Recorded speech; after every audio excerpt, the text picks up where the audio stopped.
കർത്താവിന്റെ പാവനമായ പരിശുദ്ധമായ ശ്രേഷ്ഠനാമം ഇന്ന് നമ്മുടെ നടുവിൽ ഈ വിശുദ്ധ കൂട്ടായ്മയിൽ മഹത്വപ്പെടുമാറാകട്ടെ. ഒരു ദിവസം കൂടെ കർത്താവ് നമ്മുടെ ജീവിതത്തിൽ ദാനമായി തന്നു. നല്ല ദിവസത്തിനായിട്ട് കർത്താവിനെ സ്തോത്രം ചെയ്യുന്നു. ഇനി ഉള്ള കാലങ്ങൾ ദൈവമക്കളെ സംബന്ധിച്ച് വളരെ വളരെ നിർണായകമായ നാളുകളാണ്. കാരണം തെരഞ്ഞെടുപ്പിന്റെ നാളുകളാണ്. ഒറിജിനൽ ആയിട്ടുള്ളവർ, യഥാർത്ഥമായി ക്രിസ്തുവിനെ അനുഭവിച്ചവർ അവരുടെ വിശ്വാസം തെളിയിക്കുന്ന നാളുകളായിരിക്കും. എക്കാലത്തും നമുക്കറിയാം, ക്രിസ്തീയ സഭ ആരംഭിച്ച നാൾ മുതൽ പീഡകൾ നമ്മൾ അനുഭവിച്ചുകൊണ്ടിരിക്കുകയാണ്. എന്നാൽ ഈ കാലഘട്ടം എന്ന് പറഞ്ഞാൽ വളരെ നിർണായകമായ കാലഘട്ടമാണ്. ഒറിജിനൽ വിശ്വാസികൾ പുറത്തു വരുന്ന ധൈര്യശാലികളായ വിശ്വാസികൾ, അതായത് ക്രിസ്തുവിനെ മാത്രം സ്നേഹിക്കുന്ന വിശ്വാസികൾ, ആത്മാർത്ഥമായി ക്രിസ്തുവിന് വേണ്ടി ജീവനെ കൊടുക്കുവാൻ ആത്മാർത്ഥതയുള്ള ദൈവ മക്കൾ പുറത്തു വരുന്ന, അഥവാ നമ്മളും മോര് അരങ്ങി അതിനകത്ത് നിന്നും നെയ്യ് കടഞ്ഞ് എടുക്കുന്നത് പോലെ അങ്ങനെ സത്യമായി ഒറിജിനൽ വിശ്വാസികൾ പുറത്തു വരുന്ന നാളുകൾ ആണ് ഈ നാളുകൾ. നമ്മൾ പ്രത്യേകമായിട്ട് പ്രാർത്ഥിക്കേണ്ടതും ജയിലിലേക്ക് കടന്നു പോയിരിക്കുന്ന, അറസ്റ്റ് ചെയ്യപ്പെടുന്ന ദൈവം അസാധാരണമായ ധൈര്യം കൊടുക്കണം. അവരുടെ മേൽ അതുവരെ അവർ പ്രാപിച്ചിട്ടില്ലാത്ത ഒരു വലിയ ദൈവശക്തി അവരിലേക്ക് വ്യാപരിക്കണം. അവർ ജയിലിലേക്ക് കടന്നു പോകുമ്പോൾ അവരുടെ മുഖത്ത് ഒരു തളർച്ചയോ ഒരു ക്ഷീണമോ ഒരു നിരാശയോ ഒരു ഭയമോ വ്യാപരിക്കാൻ പാടില്ല. കാരണം ഭയം വ്യാപരിച്ചു കഴിഞ്ഞാൽ ആത്മീയമായി നമ്മൾ ഇടിഞ്ഞു പോകുവാൻ കാരണമായി തീരും. ഈ സമയങ്ങളിൽ courage at the time of discouragement എന്നൊരു ഫ്രേസ് ഉണ്ട്.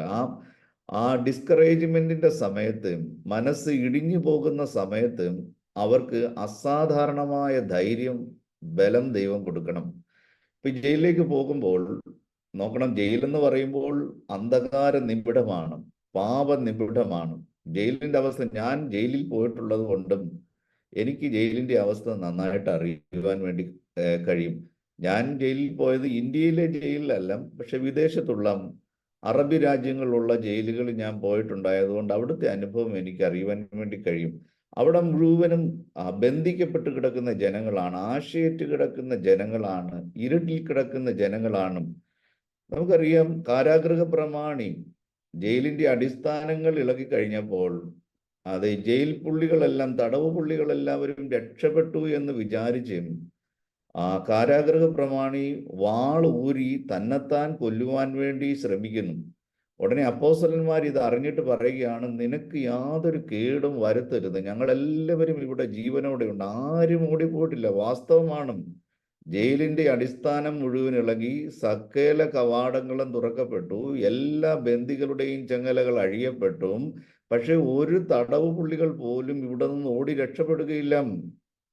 നിനക്ക് ഒരു കേടും വരുത്തരുത്. ഉടനെ അവൻ ചോദിക്കുന്നത് വെളിച്ചം ചോദിച്ച്, ഉടനെ അവൻ വെളിച്ചം ചോദിച്ച് അവരുടെ മുമ്പിലേക്ക് വന്നു എന്നാണ്.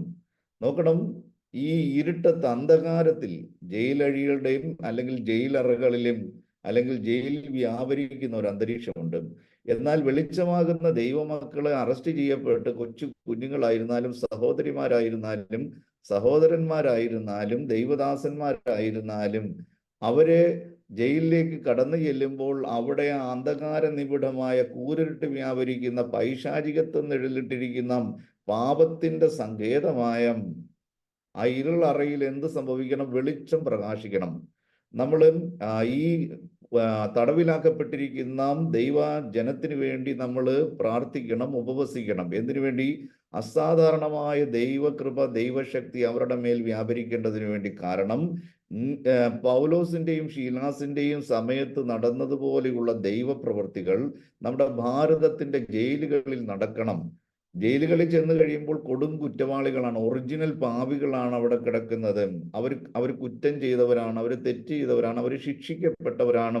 ചിലർ ജീവപര്യന്തത്തിന് ശിക്ഷിക്കപ്പെട്ടവരുണ്ട്, ചിലര് മരണശിക്ഷയ്ക്ക് വേണ്ടി വിധിക്കപ്പെട്ട് കിടക്കുന്നവരുണ്ട്, ചിലർ വിചാരണ തടവുകാരായി കിടക്കുന്നുണ്ട്, ചിലരുടെ ശിക്ഷാവിധി ഇതുവരെയും പ്രഖ്യാപിച്ചിട്ടില്ല, അങ്ങനെയുള്ളവരുണ്ട്. അങ്ങനെ കിടക്കുന്നവരുടെ നടുവിൽ നമ്മൾ വെളിച്ചമായിട്ട് പ്രകാശിക്കുമ്പോൾ ദൈവത്തിന്റെ മഹത്വം, ദൈവത്തിന്റെ പ്രവൃത്തി അവിടെ നടക്കുവാൻ ഇടയായിത്തീരും. ജയിൽ സൂപ്രണ്ട് ഉൾപ്പെടെ അന്ന് ഇങ്ങനെ നടന്നുവെങ്കിൽ ഇന്നും അങ്ങനെ നടക്കും. ദൈവം ഇന്നലെയും ഇന്നും എന്നേക്കും അനന്യനാണ്. ദൈവത്തിന് ഇന്നും പ്രവർത്തിക്കുവാൻ കഴിയും, ഇന്നലെയും പ്രവർത്തിക്കുവാൻ കഴിയും, നാളെയും പ്രവർത്തിക്കുവാൻ കഴിയും.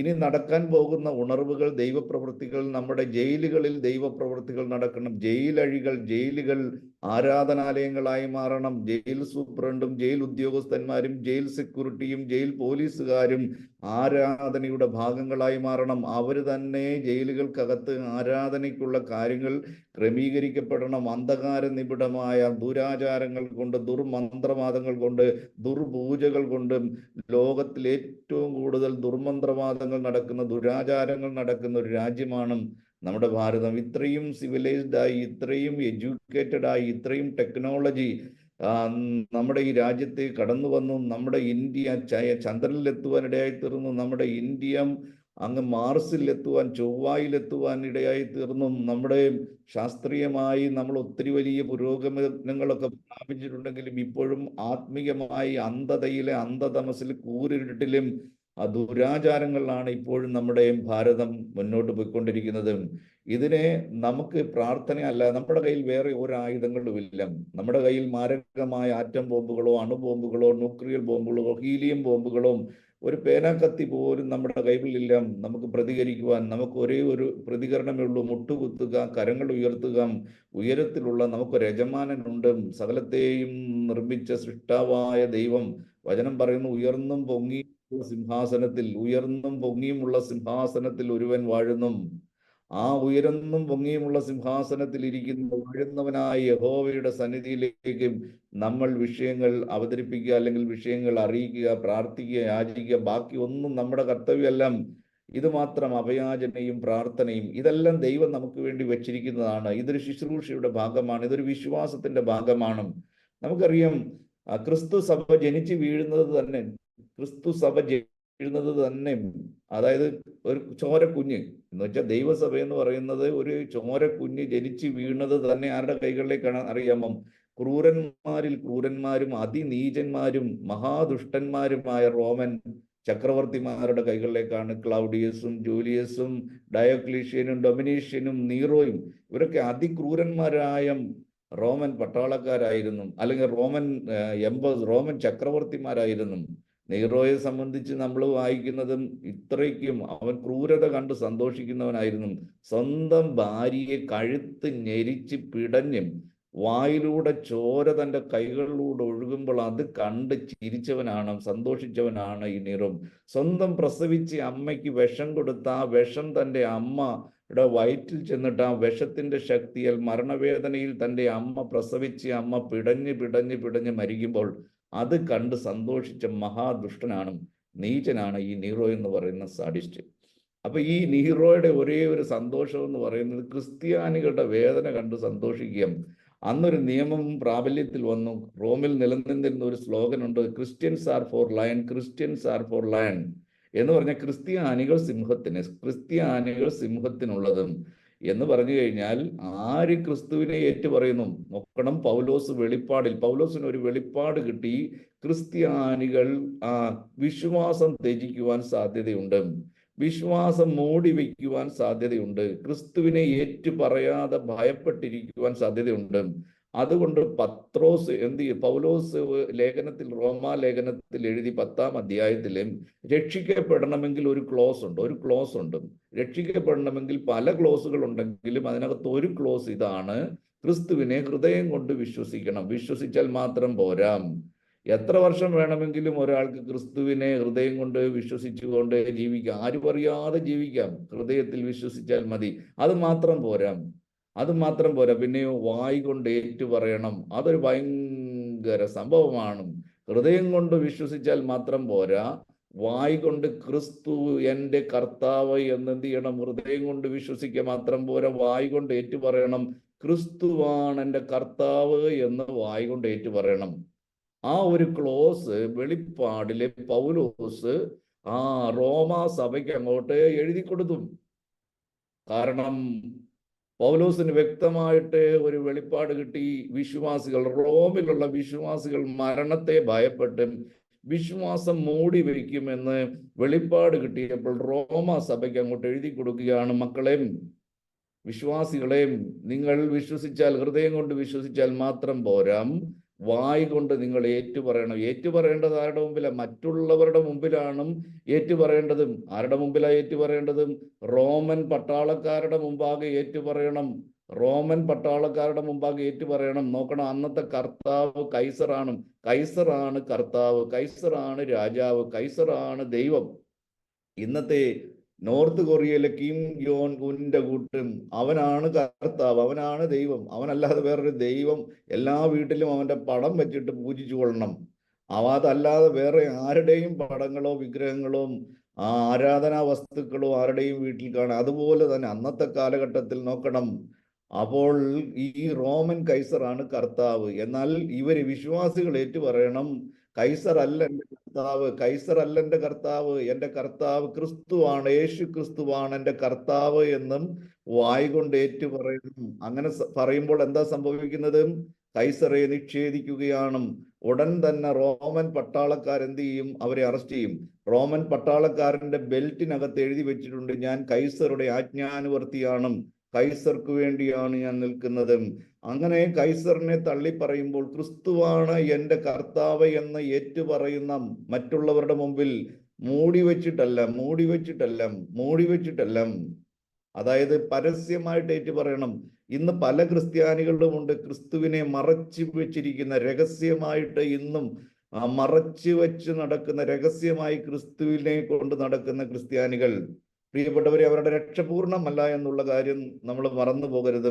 ഒരു പ്രത്യേക സാഹചര്യത്തിൽ ഒരു പക്ഷേ ചിലപ്പോൾ ക്രിസ്തുവിനെ ഒന്നും മറച്ചു വയ്ക്കേണ്ടി വന്നാലും, സാഹചര്യം കിട്ടുമ്പോൾ, ആത്മാവിന്റെ ശക്തി ലഭിക്കുമ്പോൾ, അത് സ്വന്തം ഭവനത്തിലായിരുന്നാലും, ഭർത്താവിന്റെ മുമ്പിലായിരുന്നാലും, ഭാര്യയുടെ മുമ്പിലായിരുന്നാലും, ഏത് മനുഷ്യരുടെ മുമ്പിലായിരുന്നാലും, അത് പോലീസ് അധികാരികളുടെ മുമ്പിലായിരുന്നാലും, ഭരണകർത്താക്കളുടെ മുമ്പിലായിരുന്നാലും, അത് വാളിന്റെ മുമ്പിലായിരുന്നാലും, അത് ജോലി സ്ഥലത്ത് നമ്മുടെ മാനേജിംഗ് ഡയറക്ടറിന്റെ മുമ്പിലായിരുന്നാലും, നമ്മുടെ സീനിയേഴ്സിന്റെ മുമ്പിലായിരുന്നാലും, ക്രിസ്തുവിനെ ഏറ്റുപറയേണ്ടിടത്ത് ഏറ്റുപറയണം. കർത്താവ് പറയുന്നുണ്ട്, മനുഷ്യരുടെ മുമ്പാകെ എന്നെ ഏറ്റുപറയുകയാണെങ്കിൽ പിതാവായ ദൈവത്തിന്റെ മുമ്പാകെ ഞാനും ഏറ്റുപറയും. അതൊരു ക്ലോസാ, നമ്മുടെ കർത്താവ് വച്ചിരിക്കുന്ന വേറൊരു ക്ലോസാണ്. നീ രക്ഷിക്കപ്പെടണമെങ്കിൽ, അതെ, നിന്നെ ഏറ്റുപറയണമെങ്കിൽ, സ്വർഗത്തിൽ നിന്നെ അംഗീകരിക്കണമെന്നുണ്ടെങ്കിൽ, മനുഷ്യരുടെ മുമ്പിൽ എന്നെ ഏറ്റുപറയാത്തിടത്തോളം കാലം പിതാവായ ദൈവത്തിന്റെ മുമ്പാകെ ഞാൻ നിന്നെയും ഏറ്റുപറയുകയില്ല. മനുഷ്യരുടെ മുമ്പാകെ എന്നെ മൂടി വയ്ക്കുകയാണെങ്കിൽ, തള്ളിപ്പറയുകയാണെങ്കിൽ, പിതാവായ ദൈവത്തിന്റെ മുമ്പാകെയും ഞാൻ എന്ത് ചെയ്യും? ഞാൻ തള്ളിപ്പറയും. പ്രിയപ്പെട്ടവരെ, എപ്പോഴും നമ്മുടെ പ്രാർത്ഥനയിൽ ആഡ് ചെയ്യേണ്ട ഒരു കാര്യമുണ്ട്. കർത്താവെ, നിന്നെ ഏറ്റുപറയുവാൻ ഒരവസരം ലഭിച്ചാൽ ഏറ്റുപറയുവാൻ അനേകരുടെ മുമ്പിൽ. ഞാൻ മിക്ക ദിവസങ്ങളിലും പ്രാർത്ഥിക്കുന്ന ഒരു പ്രാർത്ഥനയുണ്ട്, കർത്താവെ, ഇന്ന് അനേകരുടെ മുമ്പിൽ അങ്ങ് ഏറ്റുപറയുവാൻ. നിങ്ങൾക്കറിയാം, ഞാൻ അറേബ്യൻ നാടുകളിലാണ്. അനേകരുടെ മുമ്പാകെ കർത്താവെ അങ്ങ് ഏറ്റുപറയുവാൻ ഇന്ന് എനിക്ക് അവസരം തരണമേ. പ്രാർത്ഥന അത്ര ലഘുവായ ഒരു പ്രാർത്ഥനയല്ല. അറബി രാജ്യങ്ങളിൽ അറബികളുടെ മുമ്പാകെ കർത്താവായ യേശു ക്രിസ്തുവിനെ ഏറ്റുപറയുക എന്ന് പറയുന്നത് അത്ര നിസ്സാരമായ കാര്യമല്ല. അതിന് ദൈവത്തിന്റെ അസാധാരണമായ ശക്തിയും അസാധാരണമായ കൃപയും നമുക്ക് ആവശ്യമാണെന്നുള്ള കാര്യം നമ്മൾ മറന്നു പോകരുതും. പ്രിയപ്പെട്ടവരും, ഈ ക്രിസ്തീയ സഭ ജനിച്ചു വീണത് ഈ ക്രൂരന്മാരുടെ കൈകളിലാണ്. നീചന്മാരിൽ നീചന്മാരായ, അതിക്രൂരന്മാരായ. പക്ഷേ അന്നത്തെ ക്രിസ്ത്യാനികൾക്ക് ഒരു സന്തോഷമുണ്ടായിരുന്നു, ഒരു സമാധാനം ഉണ്ടായിരുന്നു. അവർ ഭയപ്പെട്ടില്ല. ഈ ഒരു ക്ലോസ് വന്നു കഴിഞ്ഞപ്പോൾ, ഈ ഒരു നിയമം വന്നു കഴിഞ്ഞപ്പോൾ, പൗലോസ് റോമാ സഭയ്ക്ക് ഈ ലേഖനം എഴുതി കഴിഞ്ഞപ്പോൾ അവർ ഏറ്റുപറയുവാനിടയായി തീർന്നു. ഓരോ ആഴ്ചയിലും 150ഉം 200ഉം ആളുകളും എന്ത് ചെയ്തു? റോമൻ പട്ടാളക്കാർ അറസ്റ്റ് ചെയ്യപ്പെട്ടു. യേശുവിനെ, ക്രിസ്തുവിനെ വായ്കൊണ്ട് ഏറ്റുപറഞ്ഞതിന്റെ പേരിൽ. നമുക്കറിയാം, പല പുരോഹിതന്മാരും പല ബാബാമാരും പല തിരുമേനിമാരും സ്നാനപ്പെട്ടവരാണെന്നും. ബോംബെയിൽ വന്ന് സ്നാനപ്പെട്ട തിരുമേനിമാരെ എനിക്കറിയാം, കൊറിയയിൽ പോയി സ്നാനപ്പെട്ട ബാബാമാരെ അറിയാം, യൂറോപ്പിൽ പോയി സ്നാനം സ്വീകരിച്ച് എത്രയോ പേരെ എനിക്കറിയാമെന്നറിയാമോ? എത്രയോ ക്രിസ്ത്യാനികൾ, പലവിധ സഭകളിൽ ഉള്ളവർ. കാരണം അവർക്കറിയാം, സ്നാനം സ്വീകരിക്കാതെയും സ്നാനത്തിലൂടെ അല്ലാതെയും യേശുവിനോട് ചേരുവാൻ വേറെ ഒരു മാർഗമില്ല. അങ്ങനെ സ്നാനത്തിലൂടെ മാത്രമേ അതേ കർത്താവിന്റെ രാജ്യത്തിലേക്ക് ഒരു പ്രവേശനം ലഭിക്കുകയുള്ളൂ എന്ന് അവർക്കറിയാമായിരുന്നു. പക്ഷേ അവരെ അവിടെ പോയി സ്നാനപ്പെട്ട ആരും അറിയാതെ എന്ത് ചെയ്യുന്നു? ആരും അറിയാതെ അവരും അവർ തിരിച്ചു വന്ന് വീണ്ടും അവരുടെ പാരമ്പര്യത്തിലും അവരുടെ ആചാരപ്രകാരം അവർ ജീവിക്കുകയാണ്. പക്ഷെ അവരെ ദൈവം എന്ത് ചെയ്തില്ല? ഒരിക്കലും ഒരിക്കലും ഒരിക്കലും ദൈവം അവരെ അംഗീകരിക്കുകയില്ല എന്നുള്ള കാര്യം നമ്മൾ മറന്നു പോകരുത്. കാരണം നമ്മുടെ കർത്താവിനേക്കാൾ വലിയവനായി ഈ ഉലകത്തിൽ ഏതെങ്കിലും ഒരുത്തനുണ്ടോ? ഏത് ബാവയാണ്, ഏത് തിരുമേനിയാണ്, ഏത് ബിഷപ്പാണ്, ഏത് കർദിനാലാണ്, ഏത് അച്ഛനും മെത്രാനും, ഏത് മനുഷ്യനാണ് ക്രിസ്തുവിനേക്കാൾ വലിയവനായിട്ട് ഈ ഉലകത്തിൽ ഏതെങ്കിലും ഒരുത്തനുണ്ടോ? ഉണ്ടെങ്കിലൊന്ന് പറഞ്ഞതാ. പ്രപഞ്ച സൃഷ്ടാവായ ദൈവം, അഖിലാണ്ടത്തിന്റെ ഉടയവനായ അണ്ടഘടാകങ്ങളെ ഉണ്ടാക്കിയ സ്വർഗീയ മഹിമകളിൽ വാണുകൊണ്ടിരുന്ന കോടാനുകോടി ദൂതന്മാർ വീണു വണങ്ങി ആരാധിച്ചു കൊണ്ടിരുന്ന ആരാധ്യനായ ക്രിസ്തു സകലവും ത്യജിച്ച് ഈ ഭൂമിയിലേക്ക് വന്നു. എന്നിട്ട് തൻ്റെ നിയോഗകാലത്തിന്റെ അവസാനം സകല മനുഷ്യരുടെയും പാപങ്ങൾക്ക് പരിഹാരമായി ക്രൂശിൽ മരിച്ചു. അവസാനത്തെ തുള്ളി രക്തവും ശരീരം മുഴുവനും അടിച്ച് തകർക്കപ്പെട്ടു, മുറിവുകളേറ്റു.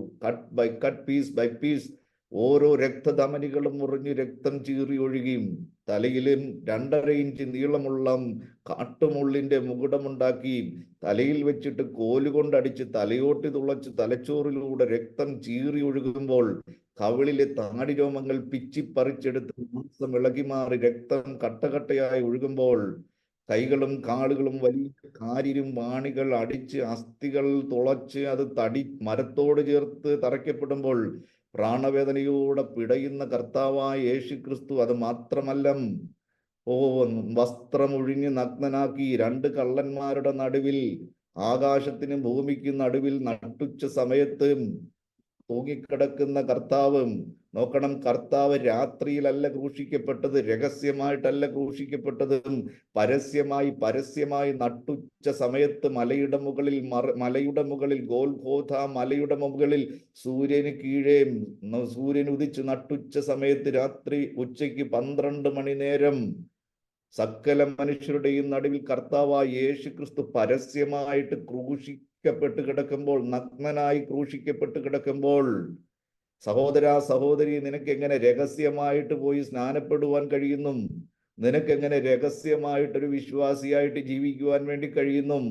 പരസ്യമായി ക്രിസ്തു തൂങ്ങിക്കിടക്കുമ്പോൾ, ശാപമായി തൂങ്ങിക്കിടക്കുമ്പോൾ, പാപമായി തൂങ്ങിക്കിടക്കുമ്പോൾ, രഹസ്യമായി പോയി സ്നാനപ്പെട്ട് കഴിയുമ്പോൾ, അല്ലെങ്കിൽ രഹസ്യമായി ജീവിക്കുമ്പോൾ രക്ഷപ്പെടാമെന്ന് പ്രിയപ്പെട്ടവരെയും നിങ്ങൾ ഒരിക്കലും വിചാരിക്കരുത് എന്നുള്ള കാര്യം നിങ്ങൾ മറന്നു പോകരുത്. ക്രിസ്തുവിനെ എന്ത് ചെയ്യണം? ഏറ്റു പറയണം. ഹൃദയം കൊണ്ട് വിശ്വസിക്കുന്നത് നല്ലത് തന്നെയാണ്.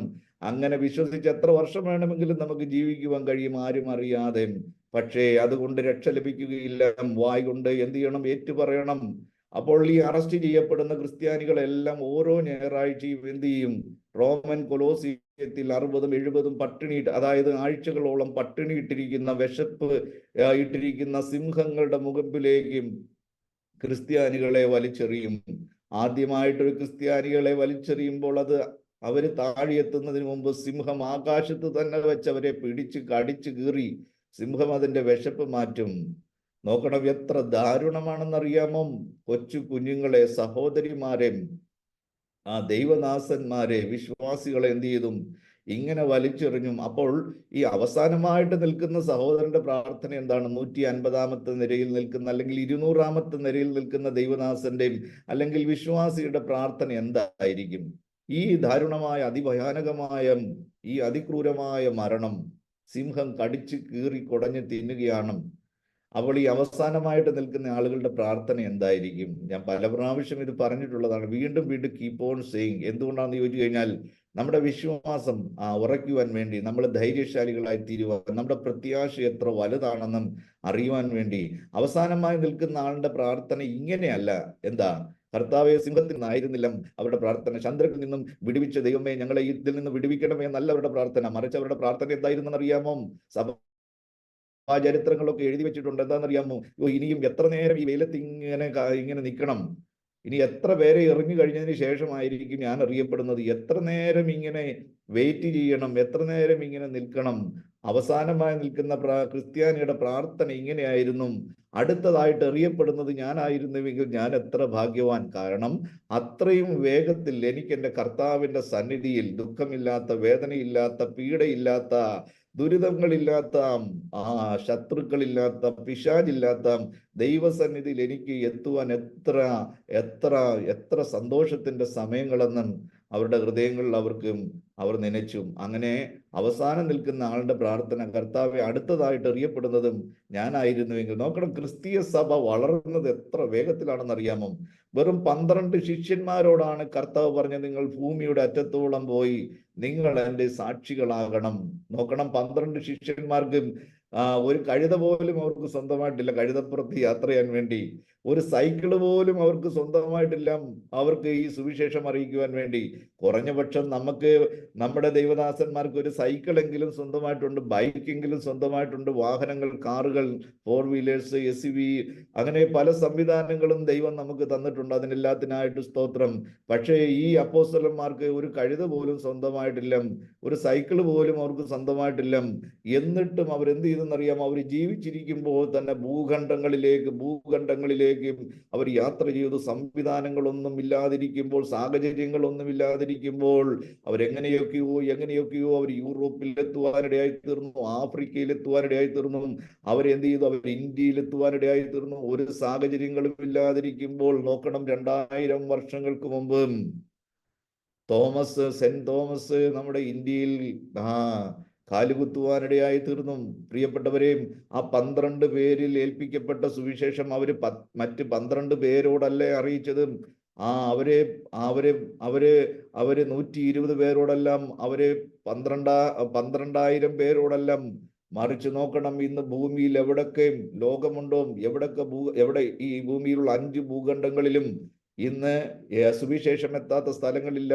നോക്കണം, അവരിലേക്ക് അന്നത്തെ കാലഘട്ടത്തെ പോലെ സുവിശേഷം അറിയിച്ചിരുന്നുവെങ്കിൽ ഇന്ന് സുവിശേഷം കേൾക്കാത്ത ഒരു രാജ്യങ്ങളും, ഒരു ഭൂഖണ്ഡങ്ങളും, ഒരു വില്ലേജ് പോലും ഇല്ലാതെ വണ്ണം ഇന്ന് ലോകം മുഴുവനും സുവിശേഷീകരിക്കുവാൻ കഴിയുമായിരുന്നു.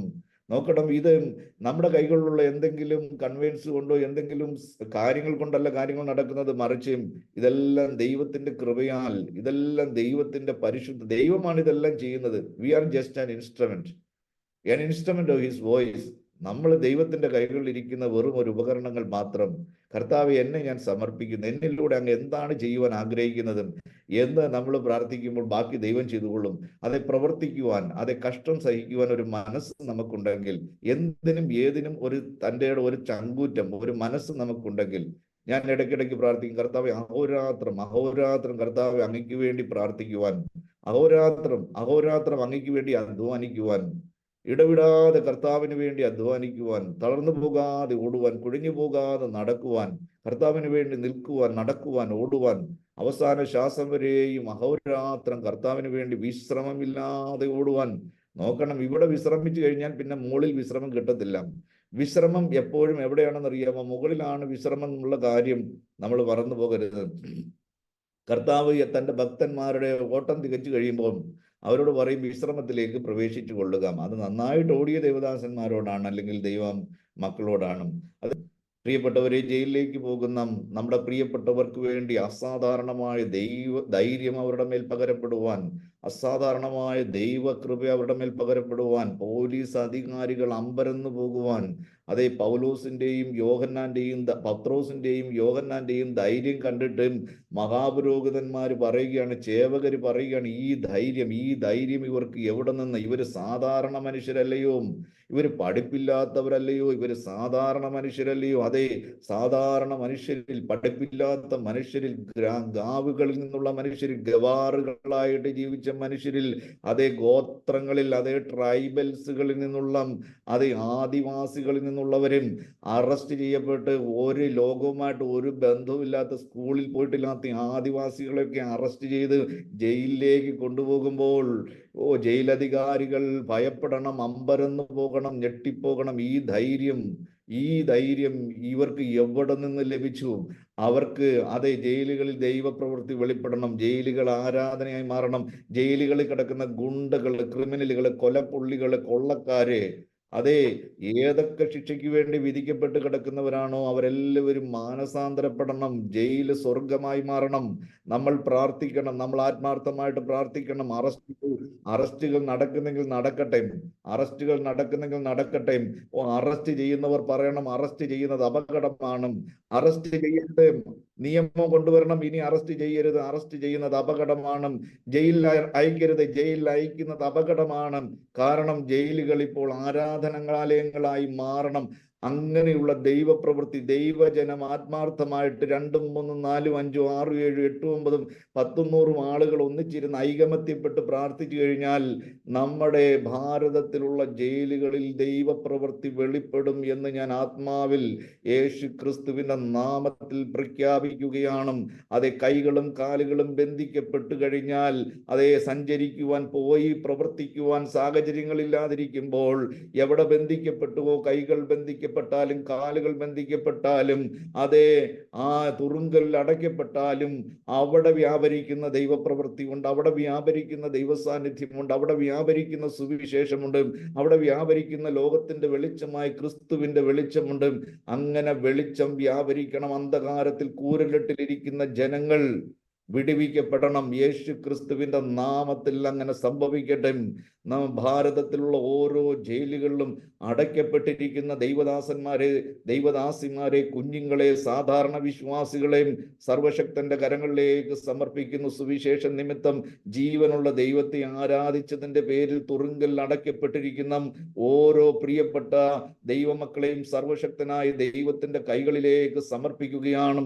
അസാധാരണമായ ഒരു ശക്തി അവരുടെ മേൽ വ്യാപരിക്കട്ടെ, അസാധാരണമായ ഒരു ശക്തി അവരുടെ മേൽ വ്യാപരിക്കട്ടെ. അവരുടെ നിരാശകൾ മാറിപ്പോകട്ടെ, അവരുടെ ഭാരങ്ങൾ മാറിപ്പോകട്ടെ. അപ്പോസ്തലനായ യോഹന്നാൻ പത്മോസ് ദ്വീപിൽ ഏകാന്തതയിൽ നാടുകടത്തപ്പെട്ടവനായി, രാഷ്ട്രീയ തടവുകാരനായി, ഡൊമിനീഷ്യൻ ചക്രവർത്തിയുടെ ചുട്ടുപൊള്ളുന്ന എണ്ണയ്ക്കകത്ത് ചുട്ടു വറുത്തെടുക്കുവാൻ ആഗ്രഹിച്ചുവെങ്കിലും ആ ചുട്ടുപൊള്ളുന്ന വെട്ടിത്തിളയ്ക്കുന്ന എണ്ണയിൽ നിന്നും തന്റെ ഭക്തനെ വിടുവിച്ച് രക്ഷിച്ച ദൈവത്തിന് സ്തോത്രം. എന്നിട്ടും കോപമടങ്ങാതെ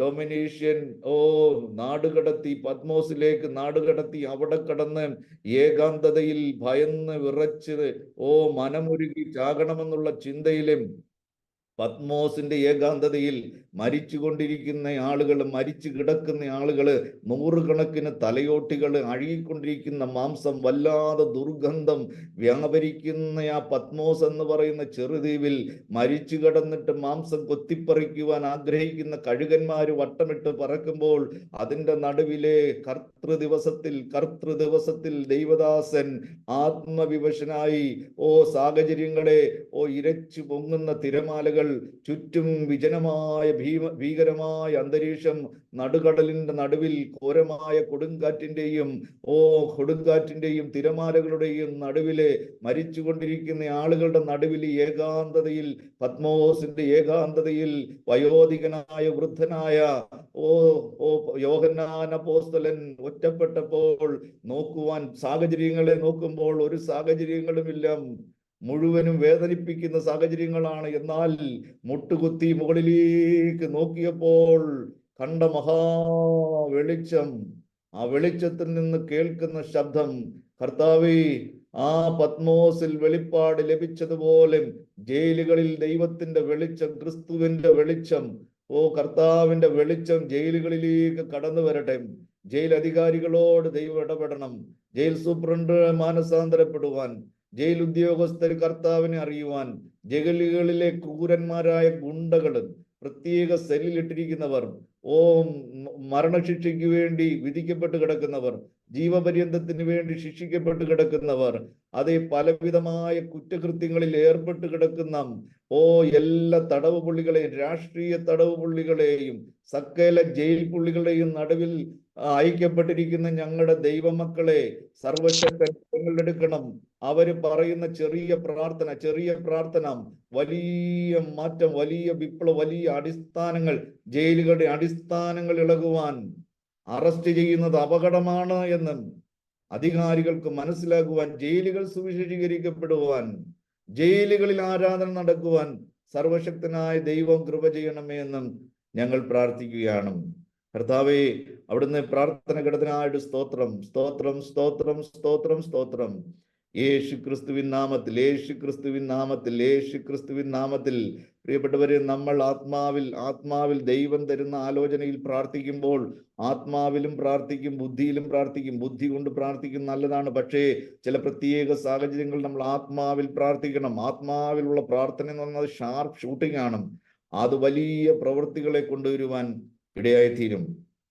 കഴിഞ്ഞ ആഴ്ചയിലും നമ്മൾ ചിന്തിച്ചു, അതായത് ക്രിസ്തുവിൽ വിശ്വസിക്കുവാൻ മാത്രമല്ല, അവന് വേണ്ടി കഷ്ടം അനുഭവിപ്പാൻ കൂടെ നിങ്ങൾക്ക് വരം ലഭിച്ചിരിക്കുന്നു. പിന്നെ നമ്മൾ വായിച്ചു, കഷ്ടം അനുഭവിപ്പാൻ നാം നിയമിക്കപ്പെട്ടിരിക്കുന്നു, നമ്മളെ അപ്പോയിന്റ് ചെയ്തിരിക്കുന്നു. എന്തിനു വേണ്ടിയാണ്? ആ കഷ്ടം അനുഭവിക്കുവാൻ ദൈവം നമ്മളെ അപ്പോയിന്റ് ചെയ്തിരിക്കുന്നു. സുവിശേഷം അറിയിക്കുവാൻ വേണ്ടി മാത്രമല്ല, സ്നാനപ്പെടുത്തുവാൻ വേണ്ടി മാത്രമല്ല, മറിച്ച് കഷ്ടം അനുഭവിപ്പാൻ കൂടെ ദൈവം നമുക്ക് വരം നൽകിയിരിക്കുന്നു. നമ്മുടെ കർത്താവ് തന്നെ പറഞ്ഞു, ലോകത്തിൽ നിങ്ങൾക്ക് എന്തുണ്ട്? കഷ്ടം വന്നേക്കാൻ സാധ്യതയുണ്ടെന്നല്ല, ലോകത്തിൽ നിങ്ങൾക്ക് കഷ്ടമുണ്ട് മക്കളെ, കഷ്ടമുണ്ട്. അതെ, ചെന്നായ്ക്കളുടെ നടുവിലേക്ക് കൂർത്തുമൂർത്താം പല്ലുകളുള്ള വലിയ നഖങ്ങളുള്ള കുഞ്ഞാടുകളെ കണ്ടാൽ എവിടെയും ചാടി വീണ് അതിനെ പിച്ചിപ്പറിച്ച് കശാപ്പ് ചെയ്യുന്ന ചെന്നായ്ക്കളുടെ നടുവിലേക്കാണ് ഞാൻ നിങ്ങളെ അയക്കുന്നത് എന്ന് നമ്മുടെ കർത്താവ് നമ്മളോട് പറഞ്ഞു. എങ്കിലും ധൈര്യപ്പെടുവീൻ, ഭയപ്പെടണ്ട, ഞാൻ ലോകത്തെ ജയിച്ചു. ഞാനാണ് യഹൂദാ ഗോത്രത്തിന്റെ സിംഹം, I am the lion of Judah. ഞാൻ നിങ്ങളുടെ കൂടെയുണ്ട്. സിംഹമായവൻ, നയിക്കുന്നവൻ നമ്മുടെ മുമ്പിലുണ്ട്. നാം ഒറ്റയ്ക്കല്ല. പൊയ്ക്കോ എന്ന് പറഞ്ഞിട്ട് നമ്മളെ വിട്ടിട്ട് പോയി കിടന്നുറങ്ങുന്ന ആളല്ല. വിളിച്ച ദൈവം വിശ്വസ്തൻ, അവൻ നമ്മുടെ കൂടെ ഉണ്ട്. ജോസഫ് കാരാഗ്രഹത്തിലായിരുന്നു. വചനം പറയുന്നു, കർത്താവ് അവന്റെ കൂടെ ഇരുന്നു. നോക്കണം, ഈ 13 വർഷങ്ങൾ ജോസഫ് ജയിലിൽ കിടക്കുമ്പോൾ ഈ ജയിലിൽ ആരും കിടക്കുകയാണ്? നമ്മുടെ കർത്താവും ജോസഫിന്റെ കൂടെ ജയിലിൽ കിടക്കുകയാണ്. അതെ, നമ്മുടെ ഏത് അവസ്ഥയിലും, ഏത് താഴ്ന്ന അവസ്ഥയിലും, ഏത് ഉയർന്ന അവസ്ഥയിലും എപ്പോഴും കർത്താവും നമ്മുടെ കൂടെ ഉണ്ട്. നമ്മൾ അനുഭവിക്കുന്ന ദുഃഖങ്ങളുടെ പങ്കാളിത്തം നമ്മുടെ കർത്താവ് കൂടെയാണ് അനുഭവിക്കുന്നതെന്നുള്ള കാര്യം നമ്മൾ മറന്നു പോകരുത്. അതെ, വീണ്ടും നമ്മൾ വായിച്ചു, ഭക്തിയോടെ ജീവിക്കുവാൻ മനസ്സുള്ളവർക്ക് എല്ലാവർക്കും എന്തുണ്ടാകും? ഉപദ്രവം ഉണ്ടാകും എന്നും ദൈവത്തിന്റെ വചനത്തിൽ നിന്നും. അത് ഭക്തിയോടെ ജീവിക്കുവാൻ ആഗ്രഹിക്കുന്നവർക്ക് മാത്രമേ ഉള്ളൂ. ഈ ഭക്തിയുടെ വേഷം ധരിക്കുന്നവർക്ക് ഇതൊന്നും ബാധകമല്ല. അരത്തട്ടിപ്പും മുക്കാവെട്ടിപ്പും, ഇവിടെ അല്പം അവിടെ അല്പം, ചട്ടത്തിന്മേൽ ചട്ടം, സൂത്രത്തിന്മേൽ സൂത്രം, ഇങ്ങനെ കാര്യസാധ്യം പ്രാപിക്കാൻ വേണ്ടി ഇങ്ങനെ ഉപായത്തിൽ സഞ്ചരിക്കുന്ന കപടഭക്തിക്കാരൻ. ഇവരുടെ ഭക്തി ഒന്നും ലോകത്തിൽ ആർക്കും ഒരു പക്ഷേ വെളിപ്പെട്ടെന്ന് വരത്തില്ല. പക്ഷെ ഒരു ദിവസം പിടിക്കപ്പെടുന്ന ഒരു ദിവസമുണ്ട്. അന്ന് അവരുടെ മുട്ട് വിറയ്ക്കും, അന്ന് അവരുടെ കൈകൾ വിറയ്ക്കും. കർത്താവ് പറയുന്നു, ഞാൻ കണക്ക് ചോദിക്കുന്ന ഒരു ദിവസമുണ്ട്, അന്ന് നിന്റെ കൈ ബലപ്പെട്ടിരിക്കുമോ എന്ന് കർത്താവ് നമ്മളോട് ചോദിക്കുകയാണ്.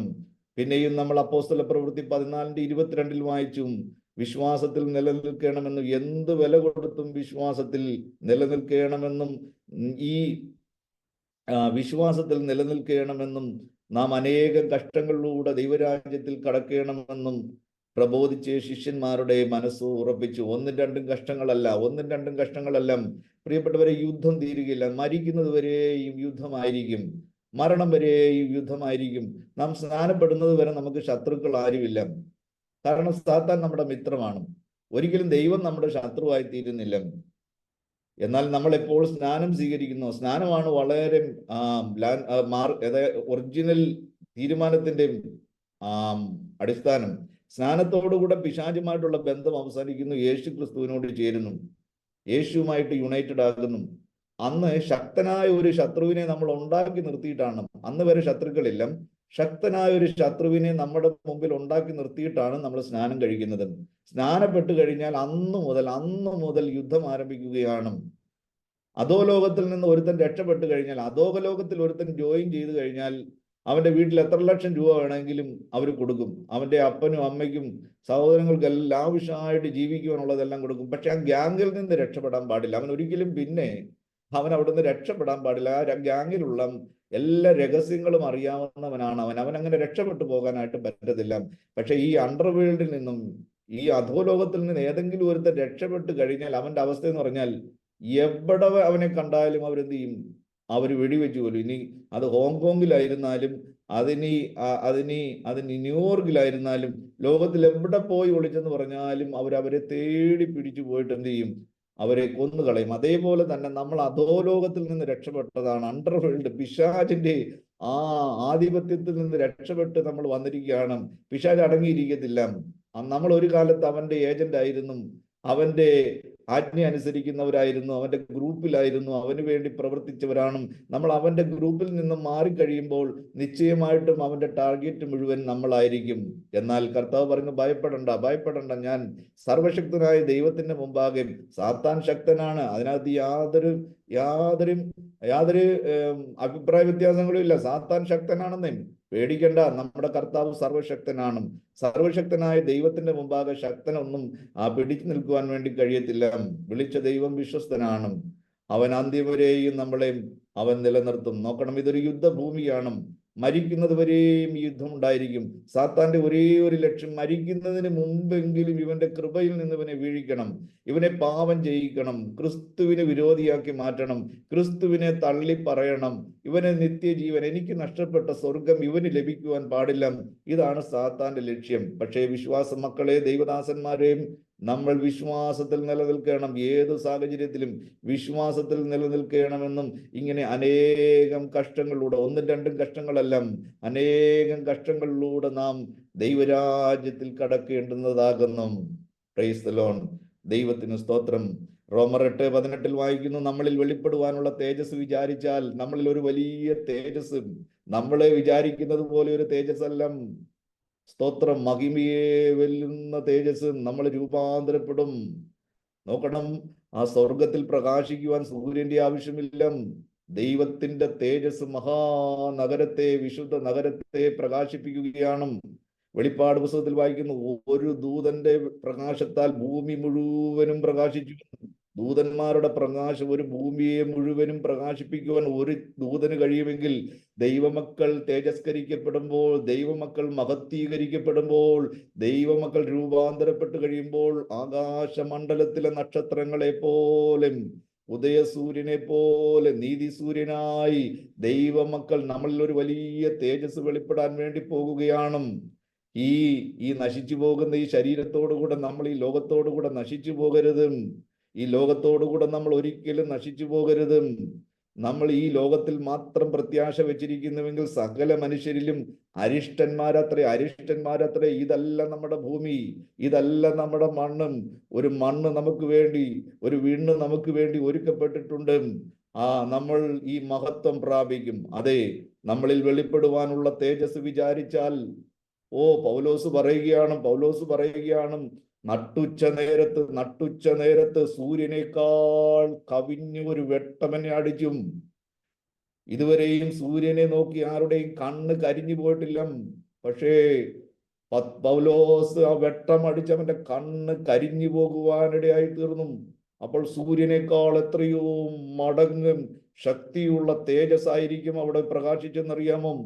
ആ വെട്ടം കണ്ടിട്ട് അവന്റെ കണ്ണ് അവിടെ ചെതുമ്പല് പോലെ, അവന്റെ കണ്ണ് കത്തിപ്പോയി, കണ്ണ് കരിഞ്ഞുപോയി. അനന്യാസ് പ്രാർത്ഥിക്കുമ്പോൾ ചെതുമ്പല് പോലെ അവന്റെ കണ്ണിൽ നിന്നും അടന്നു വീണും, കരിക്കട്ട അടന്നു വീഴുന്നത് പോലെ.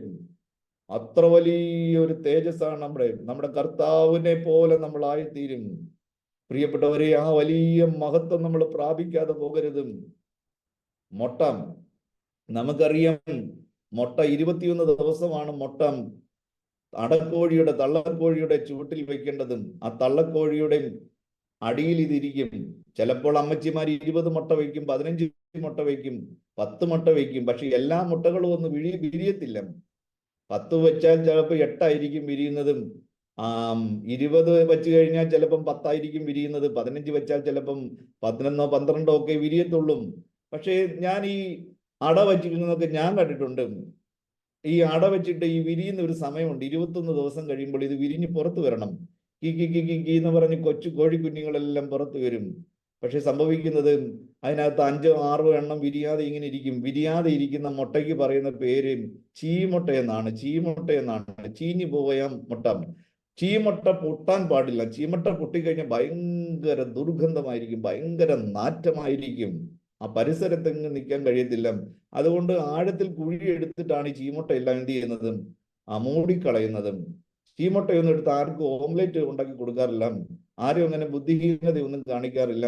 ഇവിടെ ശ്രദ്ധിക്കണം, ഈ ചില മുട്ടകളുണ്ടല്ലോ, നമ്മൾ ചില മുട്ടകൾ ഇങ്ങനെ ചിലപ്പോൾ പൊട്ടി വരുന്നതായിട്ട് നമുക്ക് തോന്നും. അപ്പൊ നമ്മൾ ആ മുട്ട ഇങ്ങനെ പൊട്ടിച്ച് നോക്കുമ്പോൾ അതിന് ചുണ്ട് വന്നിട്ടുണ്ട്, ചിറക് വന്നിട്ടുണ്ട്, ചെറിയ കുഞ്ഞി കുഞ്ഞി കാലുകൾ വന്നിട്ടുണ്ട്. പക്ഷെ ബോഡി കംപ്ലീറ്റ് ആയില്ല, വിരിഞ്ഞില്ല. ഈ 21 ദിവസമായപ്പോൾ ഇത് ചെറിയ ചുണ്ടുകൊണ്ട് ആ തോട് പൊട്ടിച്ച് പുറത്തു വന്നില്ല. എന്താ കാര്യമെന്നറിയാമോ? തള്ളക്കോഴിയുടെ ചൂട് ശരിക്ക് ലഭിച്ചില്ല. തള്ളയുടെ അടിയിലിരിക്കുന്ന അകടിലിരിക്കുന്ന ഈ ശരിക്ക് ചൂട് കിട്ടിയത് മാത്രമാണ് എന്ത് ചെയ്തത്, വിരിഞ്ഞു വന്നതും. ഈ സൈഡിലൊക്കെ ഇരുന്നത്, ശരിക്ക് ചൂട് കിട്ടാതെയൊക്കെ ഇരുന്നതും ഒരു 3/4% അല്ലെങ്കിൽ ഒരു 80%, 90%, ചിലത് 98% രൂപം അതിനകത്ത് ചുണ്ടും തലയും കാലും ഒക്കെ വന്ന കോഴിക്കുഞ്ഞുങ്ങളെ ഞാൻ കണ്ടിട്ടുണ്ട്. പക്ഷേ ശബ്ദമുണ്ടാക്കി സ്വന്തം തോട് പൊട്ടിച്ച് പുറത്തു വരുവാനും കഴിഞ്ഞില്ല.